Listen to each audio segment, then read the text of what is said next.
Once upon a midnight dreary, while I pondered weak and weary over many a quaint and curious volume of forgotten lore,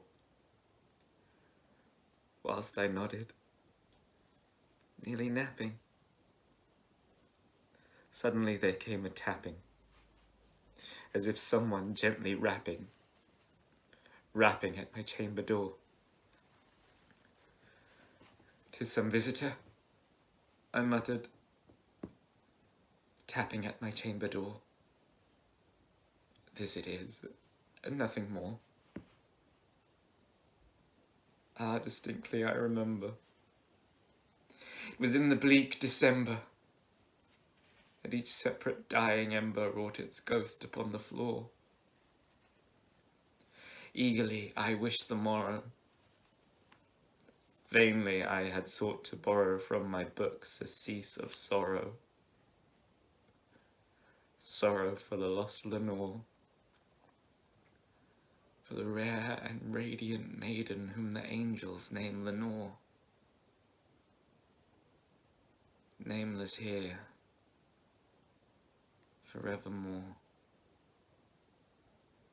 And the silken, sad, and certain rustling of each purple curtain thrilled me, filled me with fantastic terrors never felt before, so that now, to still the beating of my heart, I stood repeating, "'Tis some visitor entreating entrance at my chamber door, some late visitor entreating entrance at my chamber door, this it is, and nothing more."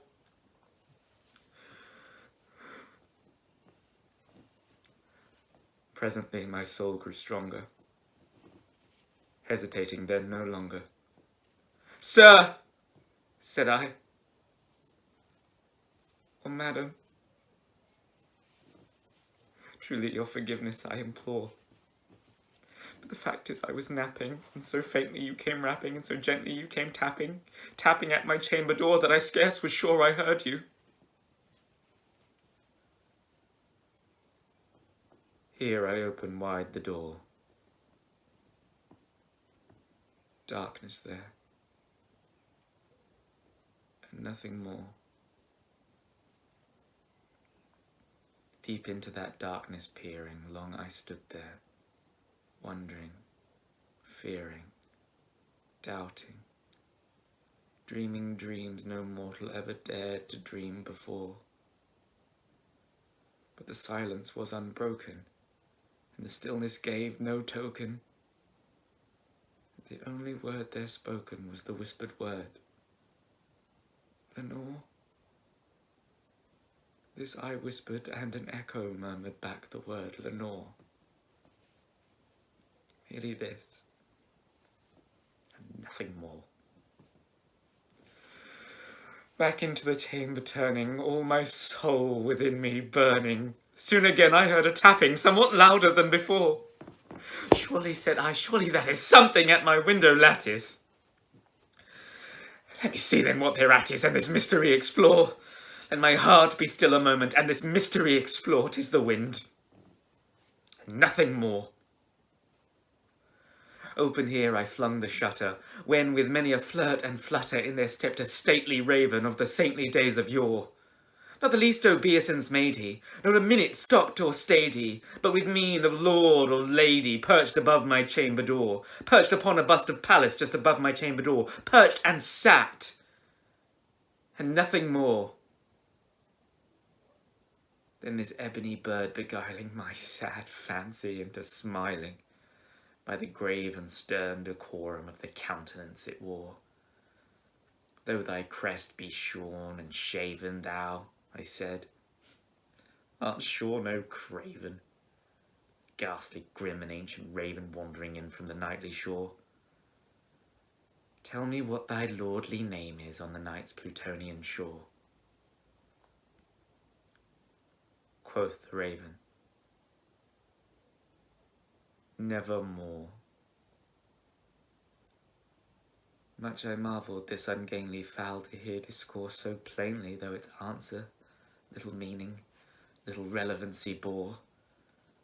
For we cannot help agreeing that no living human being ever yet was blessed with seeing bird above his chamber door, bird or beast upon the sculpted bust above his chamber door with such a name as Nevermore. But the raven sitting lonely on that placid bust spoke only that one word, as if his soul in that one word he did outpour. Nothing further than he uttered, not a feather than he fluttered, but I scarcely more than muttered. Other friends have flown before. On the morrow he will leave me, as my hopes have flown before. Then the bird said, Nevermore. Startled by the stillness broken by a reply so aptly spoken, doubtless, said I, what it utters is his only stock and store, caught from some unhappy master whom unmerciful disaster followed fast and followed faster till his songs once burden bore to the dirges of his hope that melancholy burden bore. Of nevermore. But the raven still beguiling my sad fancy into smiling, straight I wheeled a cushioned seat in front of bird and bust and door. Then upon the velvet sinking, I betook myself to linking fancy unto fancy, thinking what this ominous bird of yore, what this grim, ungainly, ghastly, gaunt and ominous bird of yore meant in croaking, Nevermore. This I sat engaged in guessing, but no syllable expressing to the fowl whose fiery eyes now burned into my bosom's core. This and more I sat divining, with my head at ease reclining on the cushion's velvet lining that the lamplight gloated o'er, but whose velvet violet lining with the lamplight gloating o'er she shall press. Ah, nevermore. Then methought the air grew denser, perfumed from an unseen censer swung by seraphim whose footfalls tinkled on the tufted floor. Wretch, I cried, thy God hath lent thee. By these angels, he hath sent thee respite, respite and nepenthe from thy memories of Lenore. Quaff this kind nepenthe, and forget this lost Lenore. Quoth the raven, Nevermore.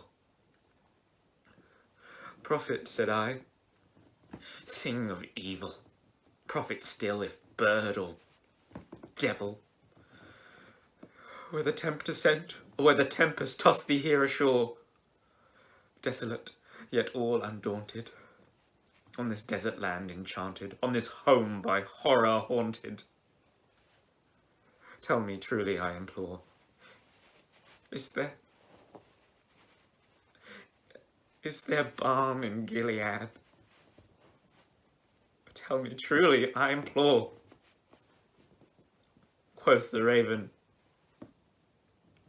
Nevermore. Prophet, said I, thing of evil, prophet steal if bird or devil. By the heaven that bends above us, by the God we both adore, tell this soul with sorrow laden, if within the distant Aiden it shall clasp a sainted maiden whom the angels name Lenore, clasp a rare and radiant maiden whom the angels name Lenore. Quoth the raven, Nevermore. Be that word our sign of parting, bird or fiend, I shrieked, upstarting. Get thee back into the tempest and the night's Plutonian shore. Leave no black plume as a token of that lie thy soul hath spoken. Leave my loneliness unbroken. Quit the bust above my door. Take thy beak from out my heart, and take thy form from off my door. Quoth the raven, Nevermore. And the raven, never flitting, still is sitting on the pallid bust of Pallas just above my chamber door, and his eyes have all the seeming of a demon's that is dreaming, and the lamplight o'er him streaming casts his shadow on the floor, and my soul from out that shadow that lies floating on the floor shall be lifted nevermore.